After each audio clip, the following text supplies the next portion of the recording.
Nagbabalik po sa ating mga balita, 13 bayan sa Maguindanao ang lubog sa baha dahil sa patuloy na pag-uulan doon.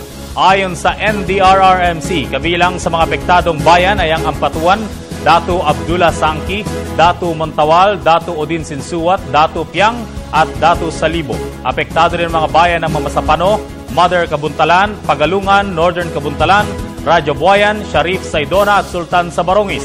Ayon sa Office of the Civil Defense at Provincial Disaster Risk Reduction and Management Council, umaapaw ang tubig sa Tamuntaka River at Rio Grande sa Mindanao na nagdulot ng pagbaha sa mga nasabing bayan. Nasa mahigit 13,000 pamilya naman ang apektado. Samantala, umaabot naman sa mahigit 26 na milyong piso na ang halaga ng mga napinsalang pananim. Nauna rito ay sinailalim sa state of calamity ang bayan ng Arakan sa Cotabato at sa Kibawe sa Bukidnon.